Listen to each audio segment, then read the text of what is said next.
মহকুমা হাসপাতালের শৌচাগার থেকে উদ্ধার নবজাতকের দেহ। ঘটনায় ব্যাপক চাঞ্চল্য ছড়ালো ধূপগুড়ি মহকুমা হাসপাতালে। ঘটনাস্থলে ধূপগুড়ি থানার পুলিশ পৌঁছে দেহ উদ্ধার করে ময়নাতদন্তের জন্য নিয়ে যায়। হাসপাতাল সূত্রে জানা যায়, সোমবার সকালে হাসপাতালের সমস্ত শৌচাগার পরিষ্কার পরিচ্ছন্ন করা হয়। আনুমানিক দুপুরের দিকে কেউ হয়তো সকলের নজর এড়িয়ে শৌচাগারের মধ্যে দেহ ফেলে চলে যায়। এদিন দুপুরে এক রোগীকে হাসপাতালের শৌচাগারে নিয়ে যায় পরিবারের সদস্যরা। তখনই তারা দেখতে পান শৌচাগারের মধ্যে পড়ে রয়েছে এক নবজাতকের দেহ। মুহূর্তেই ঘটনার কথা চাউর হতে হাসপাতাল চত্বরে রোগীদের পরিবার পরিজন সহ প্রচুর মানুষের ভিড় জমে যায়। বিষয়টি জানতেই ছুটে আসে ব্লক স্বাস্থ্য আধিকারিক সহ চিকিৎসকরা। পাশাপাশি ঘটনার খবর দেওয়া হয় ধূপগুড়ি থানায় পুলিশকে। ঘটনাস্থলে আসে ধূপগুড়ি থানার আইসি অনিন্দ ভট্টাচার্য সহ পুলিশ বাহিনী। পরবর্তীতে শৌচাগার থেকে দেহ উদ্ধার করা হয়।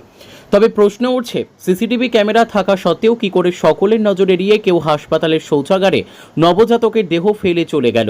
এ বিষয়ে ব্লক স্বাস্থ্য আধিকারিক অঙ্কুর চক্রবর্তী বলেন, শৌচাগার থেকে নবজাতকের দেহ উদ্ধার হয়েছে। ইতিমধ্যে পুলিশকে বিষয়টি জানানো হয়েছে।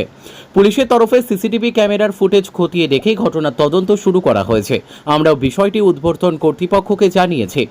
ময়নাতদন্তের রিপোর্ট আসলেই সমস্ত কিছু জানা যাবে। ধূপগুড়ি থেকে অনুপম চক্রবর্তীর রিপোর্ট, আমাদের টিভি। হাসপাতালে যে শৌচালয় রয়েছে সেখানে যে বাচ্চার দেহটা পাওয়া গেছে, কি মনে করছেন, কেন, কোথা থেকে কীভাবে এলো? এটা কোথা থেকে এলো এখন তদন্ত করে দেখা হচ্ছে। আইসি সাহেবকে জানানো হয়েছে, উনি এসে সিসিটিভি ফুটেজ খতিয়ে দেখছেন। আর তার সঙ্গে আমরা আমাদের হায়ার অথরিটিকেও জানিয়েছি। যেটা রয়েছে সেটা যেহেতু ম্যাসেরেটেড, সেহেতু কত দিনে সেটাও একটু বলা মুশকিল। আমরা গেস করতে পারি কিন্তু বলা একটু মুশকিল। দেখা হচ্ছে এবং পোস্টমর্টেমেও পাঠানো হচ্ছে বাচ্চাটাকে। এবার পোস্টমর্টেম করার পর বোঝা যাবে এবং সিসিটিভি ফুটেজ খতিয়ে দেখে কিছুটা বোঝা সম্ভব হবে যে বাইরে থেকে এলো নাকি কোনোভাবে কোনো পেশেন্টের এটা, সেটা দেখতে হবে। আমাদের তো আগে থেকে বোঝা না দেখে বলা সম্ভব। মানে কারা দেখলো প্রথমে? এটা ওখানে পেশেন্ট পার্টি ওখানে দেখেছে।